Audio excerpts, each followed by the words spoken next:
एक ही समय में जब भारत में मुगल वंश की जड़ें कमजोर हो रही थी, उसी समय अंग्रेज जो कि एक व्यापारी के तौर पर आए थे, वह भारत में अपनी शक्तियों को बढ़ा रहे थे। व्यापार के साथ साथ वह राजनीतिक मामलों में भी हस्तक्षेप करके यहाँ के राजनीतिक राजाओं को प्रभावित करके अपनी राजनीतिक शक्तियों को बढ़ा रहे थे। तो उनका जो उपनिवेशवाद का सपना था वह धीरे धीरे साकार होने लगा। भारत में अंग्रेज अपना शासन काल जो चलाते थे वो गवर्नर और गवर्नर जनरल के माध्यम चलाते थे। यानी भारत में जैसे जो राजा राज करते थे, उसी तरह अंग्रेजों का जो सबसे प्रधान होता था वह गवर्नर होता था। तो इसी कड़ी में हम पूरे भारतीय आधुनिक भारत के इस इतिहास को पढ़ते हैं। नमस्कार मेरे विद्यार्थियों, यह वीडियो कंपलसरी पेपर को ध्यान में रख करके बनाया जा रहा है और यह परीक्षा की दृष्टि से बड़ा ही महत्वपूर्ण है।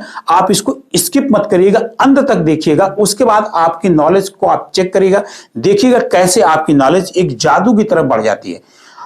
तो हम बात करते हैं बंगाल के गवर्नर जनरल की। बंगाल एक सबसे संपन्न प्रांत था। जब अंग्रेज भारत में आए थे तो उन्होंने सबसे पहले बंगाल पर अधिकार कर लिया था। बंगाल पर अधिकार करने के साथ साथ वह धीरे धीरे अपनी शक्तियों को पूरे भारत में फैला लाए। फ्रांसीसियों और अंग्रेजों में यही सबसे बड़ा अंतर था कि फ्रांसीसियों ने अपना जो मेन केंद्र था वह दक्षिण भारत को बनाया, मैसूर को और मद्रास को बनाया, जबकि अंग्रेजों ने अपना मुख्य केंद्र बंगाल को बनाया। यही अंग्रेजों की सफलता का एक बहुत बड़ा कारण था। बंगाल के गवर्नर जनरल की बात करते हैं 1773 से 1833 तक। जो बंगाल का गवर्नर होता था यह पूरे भारत का गवर्नर माना जाता। यानी बंगाल का जो गवर्नर होता था, अंग्रेज अधिकारी होता था, वो पूरे भारत का सबसे बड़ा अधिकारी होता था। होने को 3 प्रेसिडेंसियां थी, एक बंगाल प्रेसिडेंसी, एक मद्रास प्रेसिडेंसी और एक बंबई प्रेसिडेंसी। लेकिन जो बंगाल प्रेसिडेंसी का गवर्नर होता था उसे पूरे भारत का गवर्नर कहा जाता था। तो अब हम देखते हैं आगे। रॉबर्ट क्लाइव जो था यह बंगाल का प्रथम गवर्नर था। अन्य प्रेसिडेंसियां बॉम्बे मद्रास इसके अंडर में आती थी। रेगुलेटिंग एक्ट 1773 पारित होने के बाद बंगाल के गवर्नर का नाम बदल के बंगाल का गवर्नर जनरल रख दिया गया। यानी कि बंगाल का गवर्नर जनरल रख दिया गया। इससे पहले जो बंगाल का गवर्नर था उसे बंगाल का गवर्नर कहा जाता था। यह बड़ा ही महत्वपूर्ण होता है क्योंकि पूछा जाता है कि रेगुलेटिंग एक्ट कब आया था और उसी समय यह बदल दिया गया था। और रेगुलेटिंग एक्ट के बाद ही प्रथम गवर्नर जनरल के रूप में वारेन हेस्टिंग की नियुक्ति होती है। यानी कि प्रश्न बनता है भारत का प्रथम गवर्नर जनरल कौन था, तो उसका उत्तर कुछ और होगा। लेकिन बंगाल का प्रथम गवर्नर जनरल कौन था, इसका उत्तर होगा वारेन हेस्टिंग। अभी हम बात करेंगे भारत का प्रथम गवर्नर जनरल कौन था, लेकिन उसके पहले देखते हैं 1773 में एक रेगुलेटिंग एक्ट आया था। हम एक एक्ट वाला जब वीडियो बनाएंगे उसमें इसके बारे में बात करेंगे। उस रेगुलेटिंग एक्ट में बंगाल की गवर्नर जनरल को बंगाल का गवर्नर जनरल बना दिया गया और 1833 द्वारा बंगाल के गवर्नर जनरल को पदनाम पुनः बदल करके भारत का गवर्नर जनरल बना दिया गया। जैसा भी मैं बात कर रहा था कि 1773 के रेगुलेटिंग एक्ट के तहत बंगाल के गवर्नर को बंगाल का गवर्नर जनरल बोला गया था, जबकि 1833 के चार्टर एक्ट के तहत बंगाल के गवर्नर जनरल का नाम बदल करके भारत का गवर्नर जनरल रख दिया गया था और इनकी जगह नियुक्ति हुई थी गवर्नर जनरल विलियम बेंटिंग की। यानी कि बंगाल का प्रथम गवर्नर था रॉबर्ट क्लाइव। बंगाल का प्रथम गवर्नर जनरल जो कि पूरे भारत का गवर्नर जनरल था वह थे वारेन हेस्टिंग, जबकि भारत का प्रथम governor general Lord William Bentinck ji थे। और इसके बाद हम देखते हैं, और यही पद जो होता है जब 1857 की क्रांति होती थी, 1857 की क्रांति के बाद इसी बंगाल के गवर्नर जनरल जो परिवर्तित होकर भारत के गवर्नर जनरल बन गया था, इसी को नाम बदल के वायसराय कर दिया गया। यानी कि हम क्रम में देखेंगे तो जब हम देखेंगे तो सबसे पहले आएगा बंगाल का गवर्नर, उसके बाद आएगा बंगाल का गवर्नर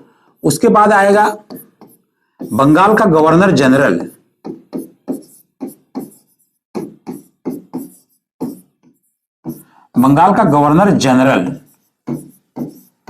इसके बाद आएंगे भारत के गवर्नर जनरल, उसके बाद आएंगे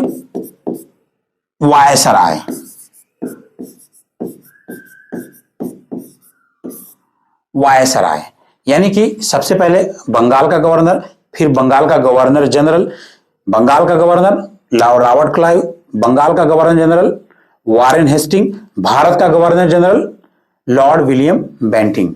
हम इसी क्रम में जब आगे बढ़ते हैं तो हम देखते हैं वह गवर्नर जनरल जो भारत में रह करके कौन कौन से महत्वपूर्ण काम करते हैं। तो सबसे पहले नाम आता है वारेन हेस्टिंग का, लॉर्ड वारेन हेस्टिंग।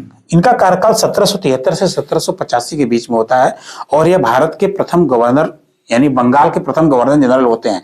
शासन पूरे भारत पे होता है लेकिन नाम होता है बंगाल के प्रथम गवर्नर जनरल। इन्होंने महत्वपूर्ण काम किया था। इनके सामने 1773 में रेगुलेटिंग एक्ट आया था। इसी रेगुलेटिंग एक्ट के तहत कोलकाता में एक उच्चतम न्यायालय की स्थापना हुई थी।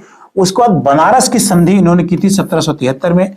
कलकत्ता में उच्चतम न्यायालय रेगुलेटिंग एक्ट के तहत बना था और एशियाटिक सोसाइटी ऑफ बंगाल की स्थापना की गई थी। एशियाटिक सोसाइटी ऑफ बंगाल की स्थापना की गई थी। पिट्स इंडिया एक्ट 1784 में आया था और 1774 में रोहिलों के साथ इन्होंने युद्ध किया था।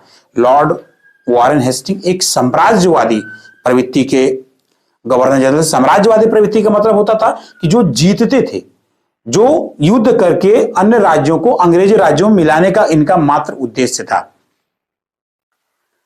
1775 से 1782 तक प्रथम मराठा युद्ध हुआ और 1782 में सलवई की संधि हुई। यह बड़ा ही महत्वपूर्ण प्रश्न पूछा जाता है, अक्सर एग्जाम में पूछा जाता है कि सलवई की संधि कब हुई थी। हम जब मराठा वाला पोर्शन पढ़ाएंगे तब इसके बारे में डिटेल से बताएंगे। एकमात्र गवर्नर जनरल जिस पर वर्क ने इंग्लैंड में जाने पर महाभियोग चलाया था, यानी कि लॉर्ड वारेन हेस्टिंग का जो कार्यकाल था बड़ा ही विवादास्पद था। इनके ऊपर नंद कुमार का एक अभियोग चलाया जाता है। नंद कुमार के मामले में इन्होंने आनंद फानन में उसको फांसी दे दी थी। और बर्क था जो कि इन्हीं के कार्यकारिणी का एक सदस्य था। इंग्लैंड में इनके ऊपर महाभियोग लाया जाता है और लॉर्ड वारेन हेस्टिंग बाद में इतने अपमानित महसूस करते हैं कि वह आत्महत्या कर लेते हैं।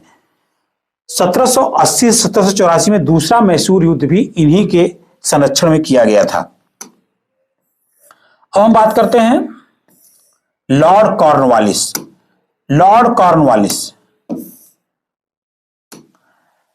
कॉर्नवालिस भी एक ऐसे गवर्नर थे जिनके बारे में जितनी भी बातें कही जाए वह कम है, क्योंकि एक सुधारवादी प्रवृत्ति के साथ साथ इन्होंने भारत में उन चीजों को प्रारंभ किया जो उस समय की जरूरत थी और उनकी यादें यानी कि उनके निशान आज भी हमें मिलते हैं।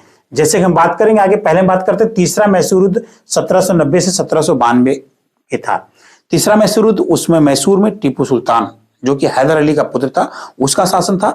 उससे तीसरा मैसूर युद्ध होता है। तीसरा मैसूर युद्ध टीपू सुल्तान हार जाता है, उसको संधि करनी पड़ती है और अपना आधा राजपाट टीपू सुल्तान अंग्रेजों को देना पड़ता है।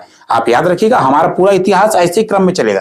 ये जो डेट आएंगे इन्हीं का तरह जो महत्वपूर्ण और रोचक तथ्य होंगे हम उनको बताएंगे। आप बिल्कुल बोर नहीं होंगे। अगर आप बोर हो रहे हो तो आप एक बार मन को थोड़ा देर और वीडियो देखिए। आप कभी भी ये इंपॉर्टेंट प्रश्नों की सीरीज चल रही है जो कि कभी आप मिस मत करिए।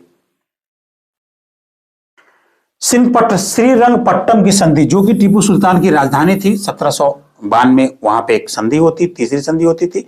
इन्होंने कलकत्ता, ढाका, पटना और मुर्शिदाबाद, आप देखेंगे तीनों बंगाल में ही है, 4 प्रांतीय न्यायालयों की स्थापना की। ढाका उस समय एक, कलकत्ता, पटना वगैरह, ये पूरा जो बिहार है, बिहार का आधा हिस्सा उसमें बंगाल में आता था। बांग्लादेश तो बंगाल में था ही था। दास व्यापार पर रोक लगा दी। सिविल सेवा का जनक, जो आज हम सिविल सेवा की तैयारी करते हैं, सिविल सेवा का जनक लॉर्ड कॉर्नवालिस को माना जाता था। इनका कार्यकाल 1786 से 1793 के मध्य था। पुलिस सेवा का जनक भी माना जाता है। भारतीय पुलिस सेवा का जनक भी इन्हें माना जाता है। जो आधुनिक पुलिस चल रही है उसके जनक लॉर्ड कॉर्नवालिस थे। इन्होंने कॉर्नवालिस संहिता 1793, जिसे कॉर्नवालिस कोड भी कहा जाता है, और इनका सबसे महत्वपूर्ण जो काम था वह था स्थायी बंदोबस्त। बंगाल में स्थायी बंदोबस्त, स्थायी बंदोबस्त यानी कि लगान की एक परमानेंट व्यवस्था। जो लगान वसूली की एक व्यवस्था होती थी, परमानेंट व्यवस्था को स्थायी बंदोबस्त कहा जाता था, परमानेंट सेटलमेंट कहा जाता था। इसी स्थायी बंदोबस्त के तहत ही जमींदारों का उदय होता है आगे चल के, क्योंकि स्थायी बंदोबस्त में जो किया गया था वो 20 साल के लिए किया गया था। लगान का एक तरह से बोली लगा करके जो सबसे अधिक बोली लगाता था उसको लगान वसूलने की जिम्मेदारी देती थी, और यही जमींदारी प्रथा के उदय का सबसे बड़ा कारण था। अब हम देखते हैं लॉर्ड वेलेजली। एक घोर साम्राज्यवादी गवर्नर जनरल, इतना साम्राज्यवादी गवर्नर जनरल था कि इसके समय में, उस समय जो भारतीय उपमहाद्वीप था, यहां के राजाओं में एक दहशत से फैल गई थी। लॉर्ड कॉर्नवाल, लॉर्ड वेलेजली, जिनका कार्यकाल 1798 से 1805 तक था, इन्होंने अपने शासनकाल में बहुत से देशी राजाओं को अंग्रेजी साम्राज्य में मिला लिया था। इनकी जो सबसे महत्वपूर्ण जो नीति थी वह थी सहायक संधि। सहायक संधि के जनक लॉर्ड वेलेजली थे। सहायक संधि के बारे में आपको बता दूं, सहायक संधि एक ऐसी संधि थी, यानी कि खाना आपका हम खाएंगे, खाना आपका हम खाएंगे और आपके खिलाफ ही लड़ेंगे। तो अंग्रेजी सेना भारतीय राजाओं की सुरक्षा की गारंटी लेकर के उनकी राजधानी में रहती थी और हमेशा उनकी तलवार राजा की गर्दन पर पड़ी रहती थी। राजा उनके खिलाफ कुछ कर नहीं सकता था। ये सहायक संधि अपने आप में बड़ी ही अपमानजनक संधि होती थी और जहां पर भी मौका मिलता था लॉर्ड वेलेजली सहायक संधि, जो भी राजा उनके पास पहुंचता था वो सहायक संधि पर हस्ताक्षर कर लेते थे। अंग्रेजों का बड़ा मामला था। जैसे दो राजा थे, जैसे मान लीजिए कि एक राजा ए है, एक राजा बी है।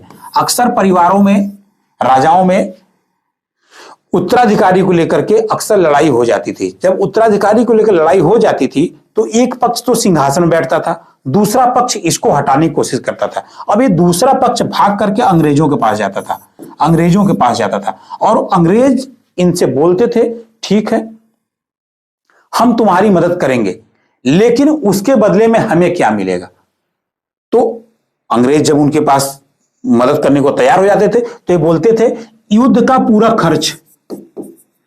पूरा खर्च हमें चाहिए और साथ ही में जीता हुआ आधा राज्य चाहिए तथा आपके राज्य में हमारी सेना रहेगी, यानी कि आपको सहायक संधि स्वीकार करनी पड़ेगी।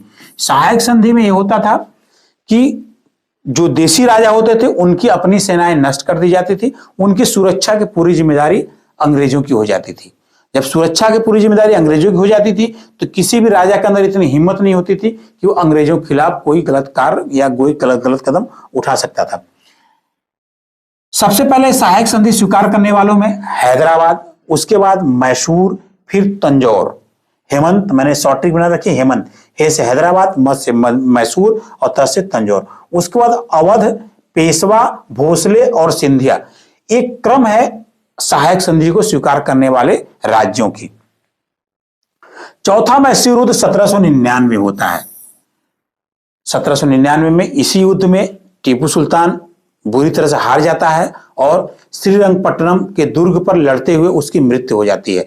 टीपू सुल्तान की मृत्यु हो जाती है और यहीं से मैसूर जो राज्य था, जो कि टीपू सुल्तान का था, पूरी तरह से अंग्रेजों के कब्जे में आ जाता है। 1799 की जो ये मैसूर युद्ध था बड़ा ही महत्वपूर्ण था और ये वेलेजली के नेतृत्व में किया गया था। दूसरा मराठा युद्ध 1803 से 1805 तक हुआ था।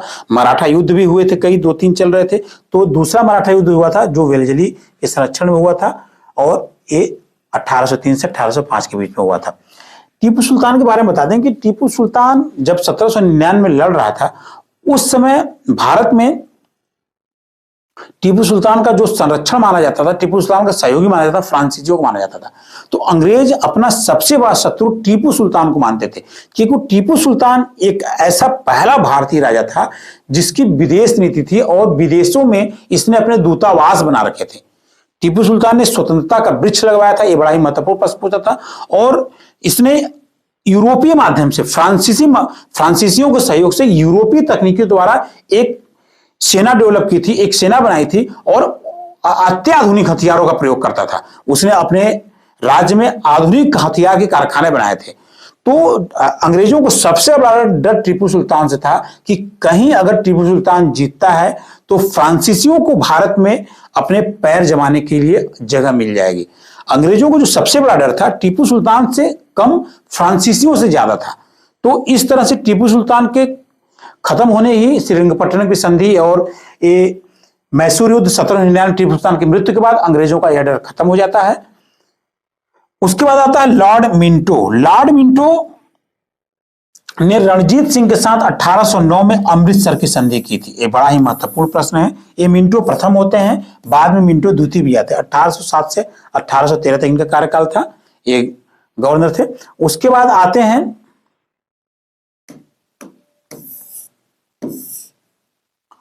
Lord Hasting. वह पहले जो थे वारेन हेस्टिंग थे, ये है लॉर्ड हेस्टिंग।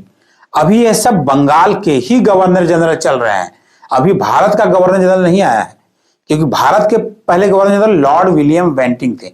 यानी कि ये सब भारत के गवर्नर जनरल चल रहे हैं, सॉरी ये बंगाल के गवर्नर जनरल चल रहे हैं, लेकिन इनका कार्यक्षेत्र पूरा भारत रहा है। तो एंग्लो नेपाल युद्ध हुआ था 1814 से 1816 में, 1814 से 1816 में हुआ था। और सबसे महत्वपूर्ण सुगौली की संधि 1816 में हुई थी, सुगौली की संधि। उसके बाद तीसरा मराठा युद्ध 1817 से 1899 तक। पिंडारियों का दमन, पिंडारी एक जाति है, ये अपने आप में बड़ी लड़ाकू जाति मानी जाती थी, इनका दमन लॉर्ड हेस्टिंग ने किया था। ये बड़ा ही महत्वपूर्ण पूछा जाता है, प्रश्न पूछा जाता है कि पिंडारियों का दमन किसने किया था, तो लॉर्ड हेस्टिंग ने पिंडारियों का दमन किया था और मराठा संघ का पूरी तरह से नाश कर दिया था, मराठा संघ को खत्म कर दिया था और सहायक संधि स्वीकार कर लिया था। सारे सिंधिया और भोसले ने भी सहायक संधि स्वीकार कर ली थी। जो मराठा संघ था एक तरह से पूरी तरह से अंग्रेजों के अधीन आ चुका था और इसने रैयतवाड़ी प्रणाली की स्थापना की। जो भू राजस्व की प्रणाली थी रैयतवाड़ी प्रणाली, रैयतवाड़ी प्रणाली में जो जमीन का वास्तविक मालिक होता था वो रैयत होता था, रैयत यानी किसान ही होता था। ये 1820 में रैयतवाड़ी प्रणाली इसने अपनाता है।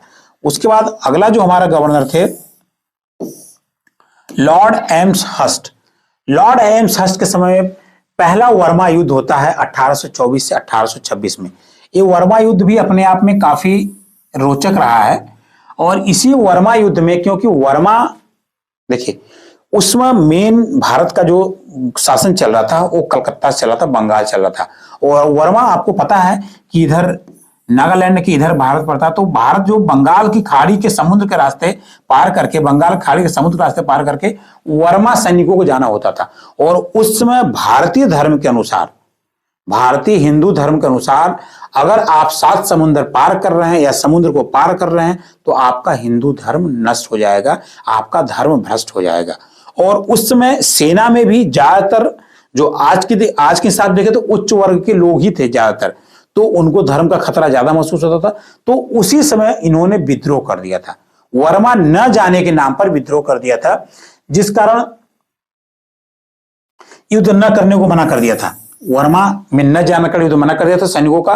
बैरकपुर छावनी का पहला विद्रोह हुआ था, बैरकपुर छावनी का विद्रोह हुआ था। बाद में और भी विद्रोह होते हैं। और 1827 में लॉर्ड एम्सहर्स्ट अकबर द्वितीय, जो मुगल वंश के एक तरह से देखा जाए तो बादशाह थे, हालांकि नाम मात्र के बादशाह रह गए थे, उनसे बराबरी पर मिलता है। जब अंग्रेज भारत में आए थे तो जहांगीर के शासनकाल में भारत आए थे और जहांगीर के शासनकाल में अंग्रेज एक मात्र व्यापारी थे। लेकिन जब अकबर द्वितीय से 1827 में मिलते हैं, अकबर द्वितीय से, तो बराबरी के मामले में मिलते हैं। यानी कि जो भारत का सुल्तान, कहने को तो मुगल वंश भारत के सुल्तान थे, पूरे शासक थे, भारत के बादशाह थे, लेकिन एक अंग्रेज गवर्नर, बंगाल का गवर्नर, उनसे बराबरी पर मिलता है। ये बड़ा ही महत्वपूर्ण है। और अकबर द्वितीय अंग्रेजों के पेंशनर बन चुके थे, अंग्रेजों के पेंशनर थे। और इन्हीं का पेंशन बढ़ाने के लिए जो भारतीय पुनर्जागरण के अग्रदूत कहा जाता है राजा राममोहन राय इंग्लैंड गए थे। अकबर द्वितीय के पेंशन को बढ़ाने के लिए इंग्लैंड गए थे।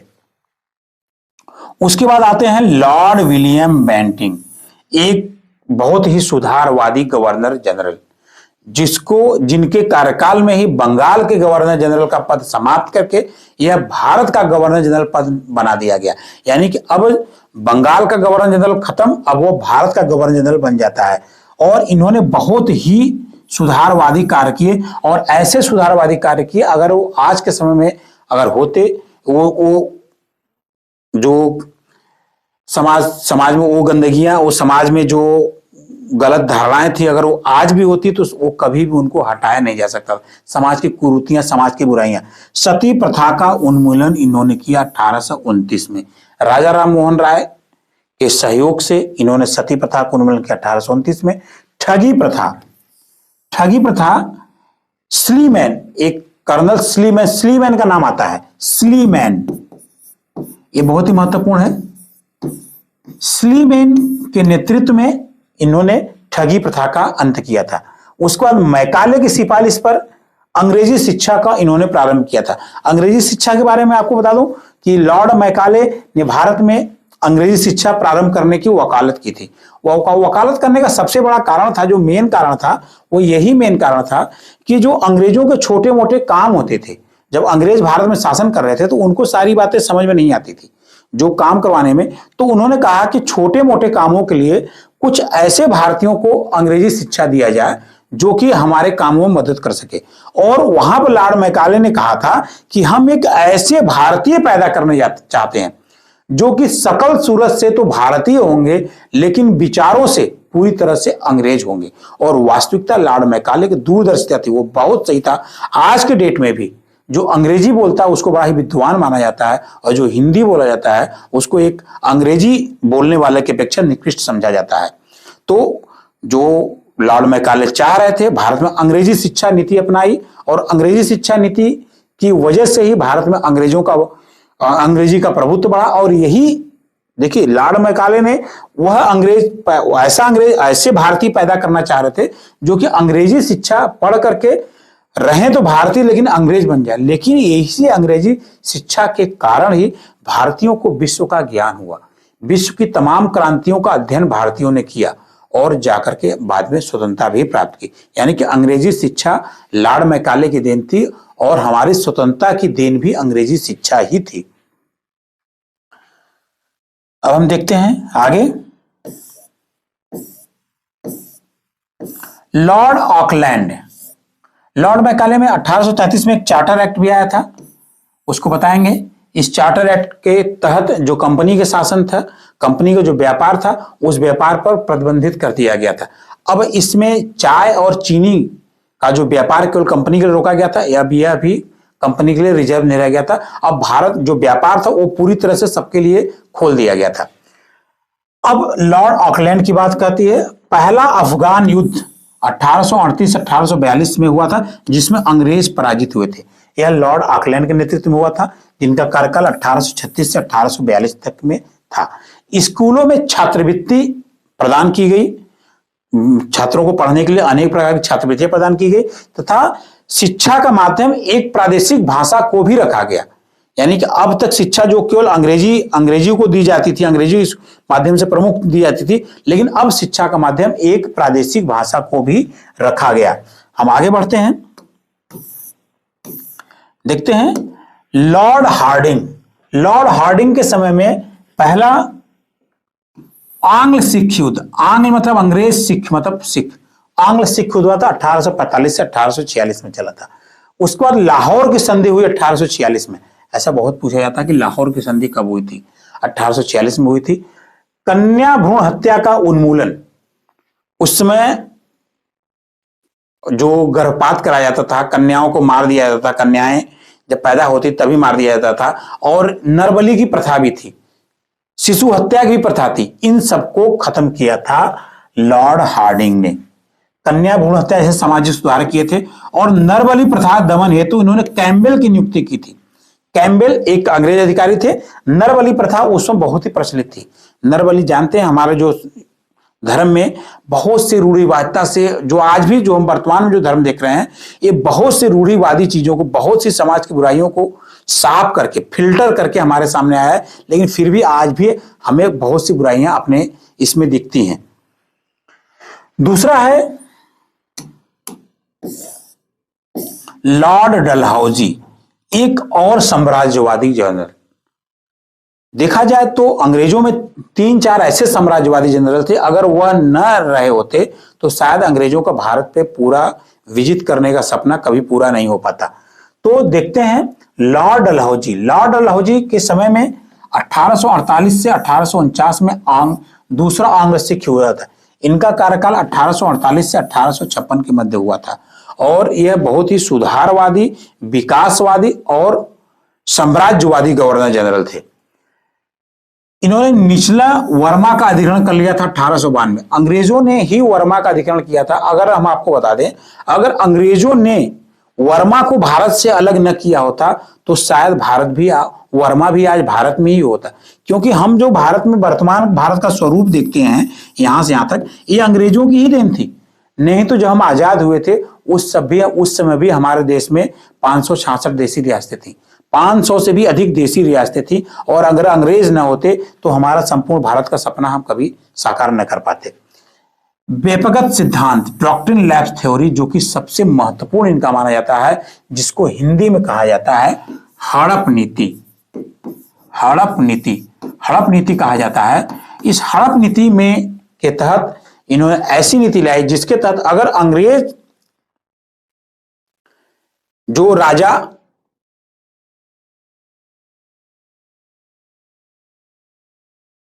इसके तहत जो भी देशी राज थे जिनके पास उनके संतानें नहीं होती थी, उनके पुत्र नहीं होते थे, वह किसी भी दूसरे संतान को गोद नहीं ले सकते थे।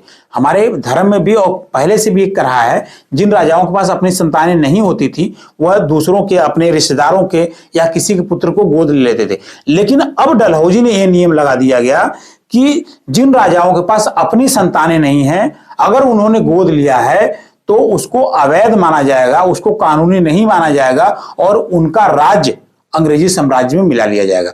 इस तरह जो सबसे प्रसिद्ध मामला आता है वो झांसी की रानी लक्ष्मीबाई का मामला आता है, क्योंकि उन्होंने भी अपना पुत्र गोद लिया था। ये दत्तक पुत्र डलहौजी के इस से हड़प नीति के सिद्धांत का वो शिकार हुई थी और उनका राज्य भी अंग्रेजों ने अपने साम्राज्य में मिला लिया था। बाद में लड़ाई लड़ी थी और झांसी की रानी अपने देश की, अपने झांसी की आजादी के लिए शहीद भी हो गई थी।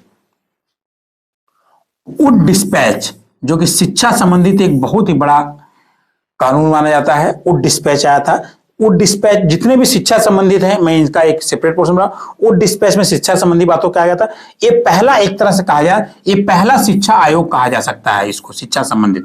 उसके बाद 1853 में बॉम्बे में ठाणे, 1853 में मुंबई से ठाणे के बीच में पहली रेलवे लाइन चलाई गई थी लॉर्ड डलहौजी के शासनकाल में। लॉर्ड डलहौजी के शासनकाल में तार का विकसित हुआ था, टेलीफोन लाइन विकसित हुई थी, तब पोस्ट डाक था ये भी लॉर्ड डलहौजी के समय में हुआ था। लॉर्ड डलहौजी के समय में ही पीडब्ल्यूडी, लोक निर्माण विभाग की भी स्थापना हुई थी। यानी कि लॉर्ड डलहौजी एक विकासवादी गवर्नर जनरल भी थे। अब देखते हैं लॉर्ड कैनिंग। लॉर्ड कैनिंग 1857 का जब विद्रोह होता है उस समय लॉर्ड कैनिंग भारत के गवर्नर जनरल होते हैं। लेकिन 1857 के विद्रोह के बाद सत्ता का हस्तांतरण होता है और इस गवर्नर जनरल के पद को ही समाप्त कर दिया जाता है। अब भारत का जो गवर्नर जनरल था, भारत का गवर्नर जनरल समाप्त हो जाता है। अब हो जाता है वायसराय। वायसराय यानी कि जो सारी शक्तियां थी अब वो चली जाती हैं ब्रिटिश की महारानी के पास, इंग्लैंड की महारानी के पास। अब यह वायसराय बन करके, यानी कि महारानी का प्रतिनिधित्व बन करके यह अब गवर्नर जनरल शासन करेगा। यानी और व्यक्ति भी वही रहते हैं। गवर्नर जनरल के तौर पर जो लॉर्ड कैनिंग है, लॉर्ड कैनिंग जी हैं, लॉर्ड कैनिंग ही भारत के पहले वायसराय भी बनते हैं। देखते हैं हम लॉर्ड कैनिंग।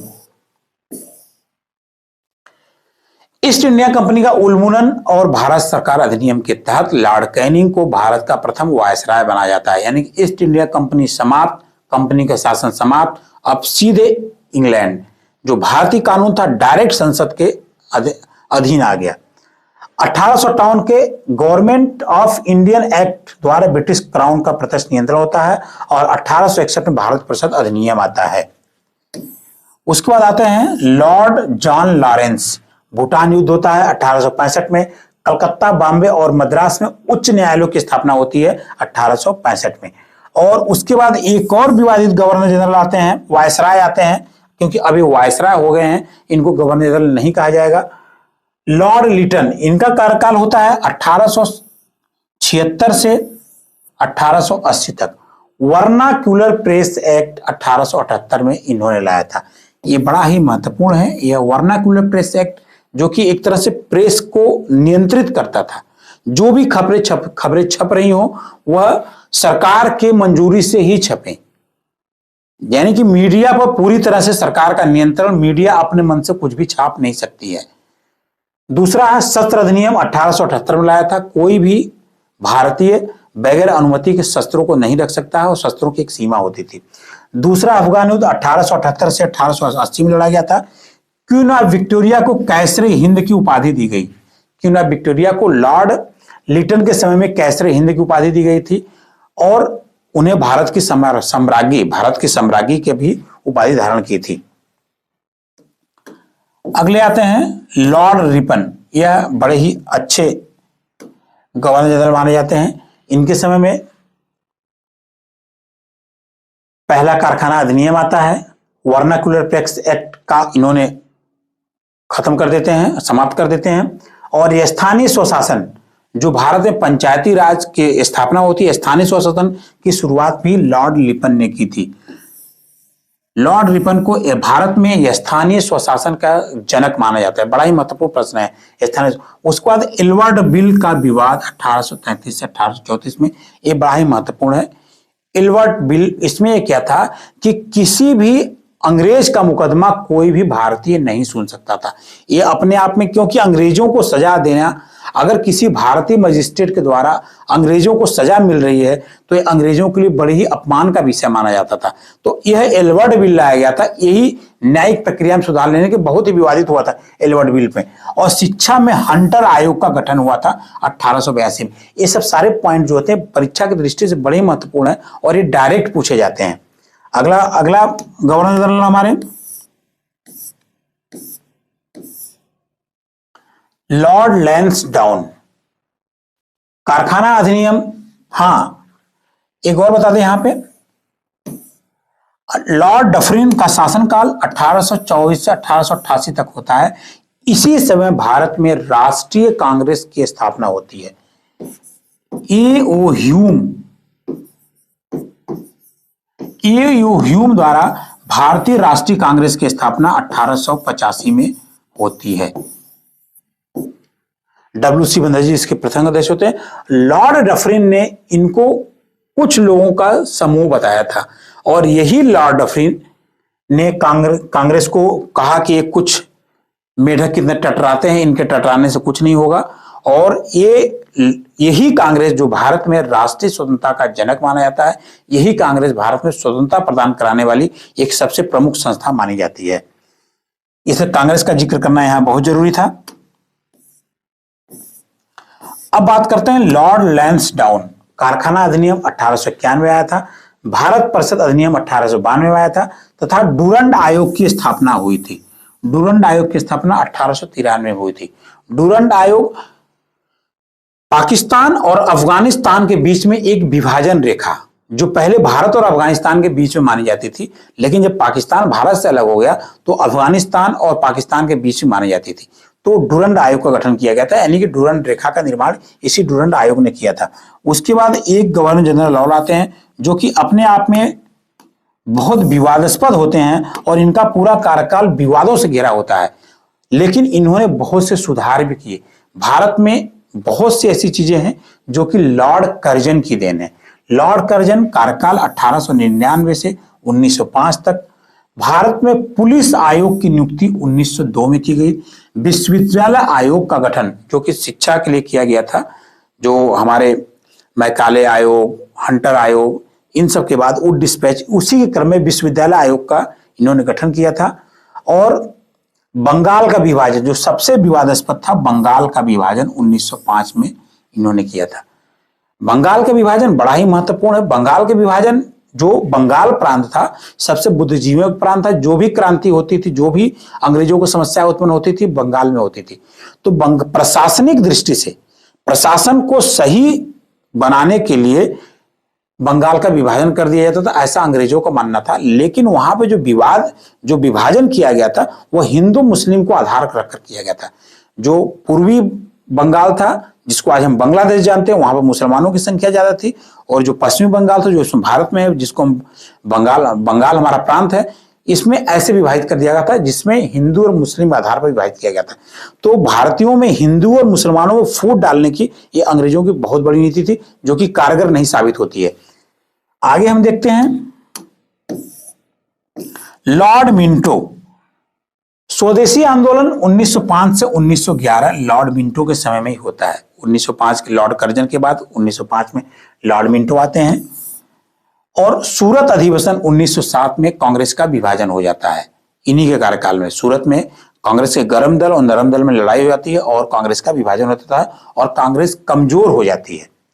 मुस्लिम लीग की स्थापना 1906 में होती है तथा मार्लो मिंटो सुधार 1909 में आता है, जो कि एक बड़ा ही महत्वपूर्ण अधिनियम माना जाता है। आगे हम देखते हैं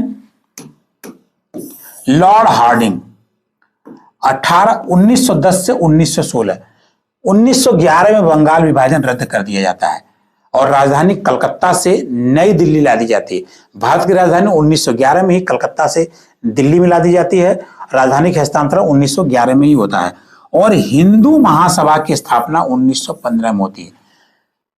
मदन मोहन मालवीय के नेतृत्व में एक हिंदू महासभा का गठन होता है। अब देखिए, भारत में दो विरोधी संप्रदायवादी ताकतों का उदय हो चुका था।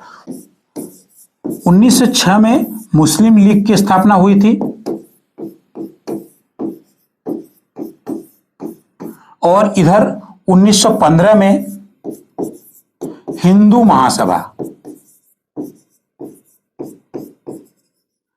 महासभा गठन हुआ था।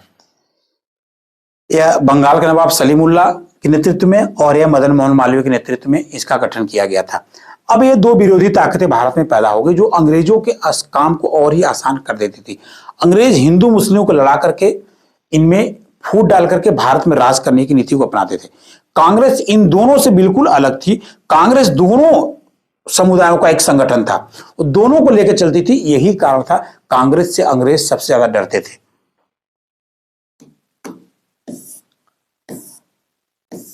लॉर्ड चेम्सफोर्ड, मॉन्टेग्यू चेम्सफोर्ड सुधार भी अपने आप में माना जाता है। इनके शासनकाल में लखनऊ की संधि होती थी 1916 में, जिसमें कांग्रेस का जो विभाजन होता है उसको रद्द किया जाता है और इसमें समझौता होता था। इसमें मुस्लिम लीग से भी कांग्रेस का समझौता होता है। चंपारण सत्याग्रह होता है 1917 में। भारतीय राजनीति में महात्मा गांधी का प्रवेश हो चुका होता है। जब राष्ट्रीय आंदोलन की बात करते हैं तो 1920 से महात्मा गांधी का युग प्रारंभ हो जाता है। 1920 से महात्मा गांधी का युग प्रारंभ हो जाता है और जब तक आजादी नहीं मिल जाती है महात्मा गांधी का काल ही कहा जाता है। पूरे राष्ट्रीय आंदोलन को देखा जाए तो 3 काल में बांटा जाता है। कांग्रेस की स्थापना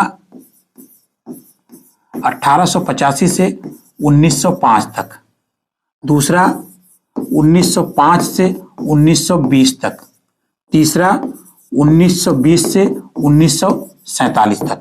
इसको बोलते हैं उदारवादी युग, इसको बोलते हैं क्रांतिकारी युग और इसको बोलते हैं गांधी युग। ये आजादी के 3 कांग्रेस की स्थापना के बाद 3 चरण बांटे जाते हैं, उदारवादी, क्रांतिकारी और गांधी युग। तो अब गांधी जी का भारतीय राजनीति में प्रवेश हो चुका था और रॉलेट एक्ट में भी गांधी जी ने अपनी उपस्थिति दर्ज कराई थी। जलियांवाला बाग हत्याकांड 1919 में हुआ था, पंजाब के अमृतसर में हुआ था, बड़ा ही महत्वपूर्ण, जिसमें जनरल डायर ने भारतीयों के ऊपर गोली चलाई थी और प्रश्न पूछा था जलियांवाला हत्याकांड कब हुआ था। 13 अप्रैल 1919, 13 अप्रैल को घटना हुई थी जिसमें जनरल डायर ने निर्दोष और निरीह निहत्थे नागरिकों पर हथियार चलाए थे। असहयोग आंदोलन और खिलाफत आंदोलन भी इसी समय चालू हो गए थे। हम बात करते हैं लॉर्ड रिटिंग, चौरी चौरा कांड 1922 में हुआ था। असहयोग आंदोलन वापस ले लिया गया था 1922 में। चौरी चौरा कांड 5 फरवरी 1922 को, ये बड़ा ही महत्वपूर्ण है, पूछ लीजिए, ध्यान दीजिएगा। 5 फरवरी 1922 को गोरखपुर के चौरी चौरा नामक स्थान पर कुछ उग्र भीड़ ने अति उत्साह में एक थाने को घेर करके उसको आग लगा दी, जिसमें 21 पुलिसकर्मी जिंदे मार दिए जाते हैं, जिससे क्षुब्ध होकर के महात्मा गांधी ने 12 मार्च 1922 को अपना असहयोग आंदोलन वापस ले लिया। इसी समय महात्मा गांधी को लोग बहुत बोल रहे थे कि नहीं लेना चाहिए था। इसी से खिलाफ होकर के मोतीलाल नेहरू पार्टी कांग्रेस से अलग हो जाते हैं और 1922 में स्वराज पार्टी नामक एक अलग संस्था बनाते हैं और क्रांतिकारियों ने काकोरी ट्रेन डकैती को अंजाम दिया था।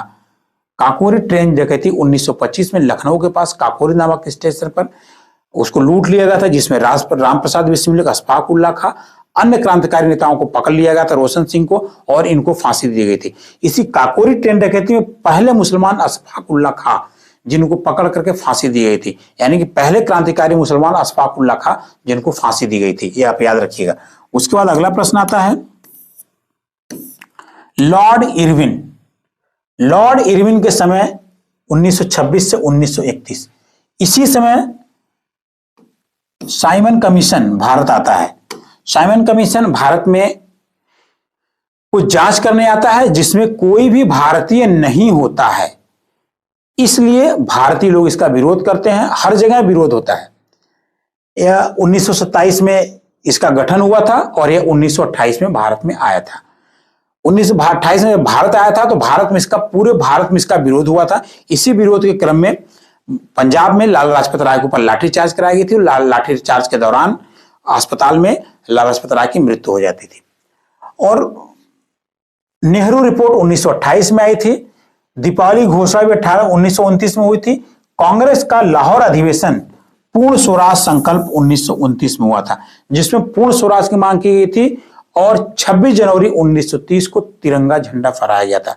रावी नदी के तट पर आधी रात को तिरंगा झंडा फहराया गया था। यही कारण था आजादी 15 अगस्त को मिलने के बाद में हम 26 जनवरी को अपना स्वतंत्रता दिवस, संविधान जो हमारा निर्माण हो गया था वो 25 नवंबर 1949 में भी हो गया था, लेकिन फिर भी हम अपना 26 जनवरी 1950 को अपना गणतंत्र दिवस मनाते थे। मात्र यही कारण था क्योंकि उस दिन पहली बार रावी नदी के तट पर पूर्ण स्वराज संकल्प के साथ तिरंगा झंडा फहराया गया था। दांडी मार्च भी शुरू किया गया था इसी समय 1930 में, और पहला गोलमेज सम्मेलन भी 1930 में गांधी इरविन के समय में किया गया था। गांधी इरविन का जो काल था ये बड़ा ही विवादास्पद काल होता है, क्योंकि इसी काल में गांधी इरविन पैक्ट होता है और यह एक महात्मा गांधी के लिए बड़ा ही विवाद का विषय रहता है, क्योंकि जब गांधी इरविन पैक्ट होता है ये 5 मार्च 1930 में होता है, 5 मार्च 1931 को होता है। उसी समय सरदार भगत सिंह, राजगुरु और सुखदेव जेल में बंद रहते हैं और तमाम क्रांतिकारी और असहयोग तमाम आंदोलनकारी भी जेल में बंद रहते हैं। जो गांधी इरविन की शर्त थी कि सभी आजादी के आंदोलन के जो भी राजनीतिक कैदी हैं उनको रिहा कर दिया जाए, लेकिन वहां पे भगत सिंह की रिहाई की बात नहीं की गई थी। यह ऐसा आरोप गांधी जी को ऊपर लगाया जाता था, लेकिन अंग्रेज यह बोलते थे कि हम राजनीतिक कैदी की बात कर रहे हैं, जबकि भगत सिंह के ऊपर मर्डर केस यानी क्रिमिनल केस चल रहे थे, तो भगत सिंह को राजनीतिक कैदी नहीं माना गया था। हालांकि महात्मा गांधी ने उसमें इरविन से कहा था, लेकिन कुछ लोग कह रहे हैं, ऐसा मानना है कि अगर महात्मा गांधी ने जिद कर लिया होता तो शायद भगत सिंह, राजगुरु, सुखदेव को छोड़ दिया जाता, लेकिन महात्मा गांधी वहां पर इसलिए ये जिद नहीं कर सके क्योंकि भगत सिंह, राजगुरु और सुखदेव के ऊपर क्रिमिनल केस चल रहे थे। अगर वहां पर ऐसे जिद करते तो हो सकता गांधी इरविन समझौते की जो बातें रखी गई थी वह न पूरी की जाती और तमाम राजनीतिक कैदियों इनको भी जेल में बंद किया जाता था। यह गांधी जी का पक्ष है, लेकिन सत्य और असत्य क्या है ये तो गांधी जी और भगत सिंह के साथ ही समाप्त हो गया। इसके बाद आते हैं लॉर्ड विलिंगटन, जिनका कार्यकाल होता है 1931 से 1936 तक। सांप्रदायिक अधिनियम 1932 में आता है। सांप्रदायिक अधिनियम जिसको सांप्रदायिक वार्ड कहा जाता है, जिसमें हिंदुओं को बांटने के लिए पहले मुसलमानों को दिया गया, फिर सिखों को दिया गया, आंग्ल भारतीयों को दिया गया, और इसमें दलितों को भी पृथक निर्वाचन देने की बात कही गई थी, जिसके विरोध में महात्मा गांधी आमरण अनशन करते हैं। और महात्मा गांधी और डॉक्टर भीमराव अंबेडकर के बीच में पूना पैक्ट होता है, जिसमें दलितों की तरफ से बाबा भीमराव अंबेडकर और महात्मा गांधी के बीच में समझौता होता है कि जो पृथक निर्वाचन की मांग जो दलित समुदाय कर रहा था उसको समाप्त कर दिया जाए, और वहीं से आरक्षण की बात प्रारंभ हो जाती है। भारत सरकार अधिनियम भी 1935 में आता है।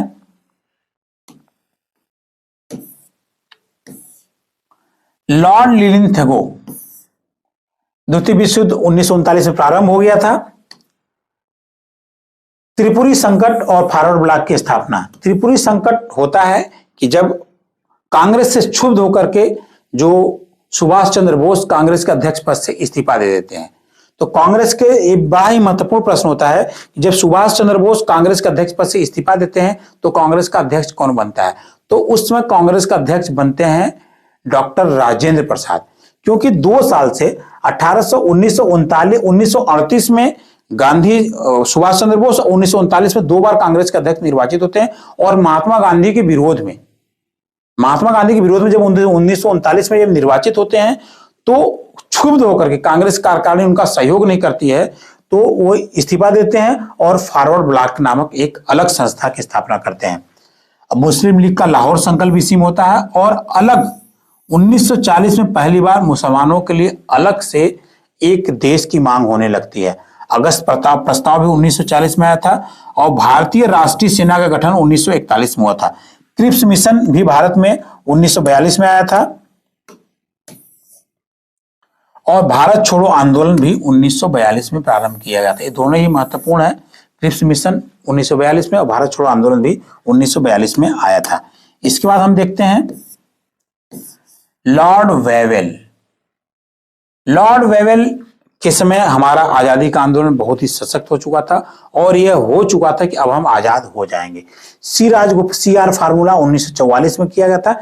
वेवेल योजना शिमला समझौता 1942 में हुआ था, जहां पे मुस्लिम लीग और कांग्रेस को अलग अलग बुला करके वेवेल द्वारा समझाने की कोशिश की जाती है या फूट डालने की कोशिश की जाती है। ये दोनों अभी भी बात छुपी हुई है कि वेवेल चाहते थे कि दोनों में आपसी झगड़ा हो और आजादी की लड़ाई जो हो कमजोर हो जाए।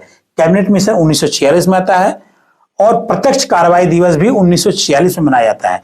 क्लीमेंट एटली द्वारा भारत में ब्रिटिश शासन की समाप्ति की घोषणा 1947 में इन्हीं के शासनकाल में की जाती है।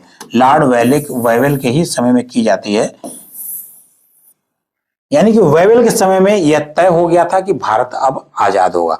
उसके बाद में आजाद होने के तय के बाद लॉर्ड माउंटबेटन को भारत में भेजा जाता है। इस प्लान के तहत आप जाइए, भारत को आजाद करके आइए, चाहे हिंद पाकिस्तान को अलग करना पड़े, चाहे जैसे करना पड़े। यानी कि इनको जो 1947 में यह घोषणा की गई थी भारत को आजाद करने की, उसको अमली जामा पहनाने के लिए लॉर्ड माउंटबेटन को भेजा गया था और रेडक्लिफ आयोग का भी गठन किया गया था 1947 में, जो कि भारत और पाकिस्तान के बीच में विभाजन रेखा बनी थी। उसके बाद 1948 में स्वतंत्र भारत के प्रथम गवर्नर, भारतीय गवर्नर जनरल, हालांकि एक प्रश्न यहां पर और बनता है कि स्वतंत्र भारत के प्रथम गवर्नर जनरल कौन थे? तो प्रथम गवर्नर जनरल लॉर्ड माउंटबेटन ही थे। ये प्रथम और अंतिम दोनों माने जाएंगे स्वतंत्र भारत के, क्योंकि जब भारत आजाद हुआ था 1947 में और इनका कार्यकाल था 1948 तक, यानी कि भारत की आजादी के बाद भी ये गवर्नर जनरल रहे हैं। यानी कि भारत के प्रथम गवर्नर जनरल स्वतंत्र भारत के लॉर्ड माउंटबेटन नहीं थे और अंतिम गवर्नर जनरल भी लॉर्ड माउंटबेटन थे। और स्वतंत्र भारत के प्रथम भारतीय गवर्नर जनरल सी राजगोपालाचारी थे। इनके बाद 1950 के बाद से इस पद को समाप्त कर दिया जाता है। भारत के अंतिम गवर्नर जनरल और प्रथम भारतीय गवर्नर जनरल थे। 1950 में इस पद को अस्थायी रूप से समाप्त कर दिया गया था। वीडियो कुछ लंबा बन गया था, कुछ तकनीकी उलझने भी आ सकती हैं। जो भी समस्या हो आप हमें कमेंट बॉक्स में बताइए। वीडियो कैसा लगा आप जरूर बताइए। पसंद आए तो लाइक करिएगा, अधिक से अधिक शेयर करिएगा। धन्यवाद।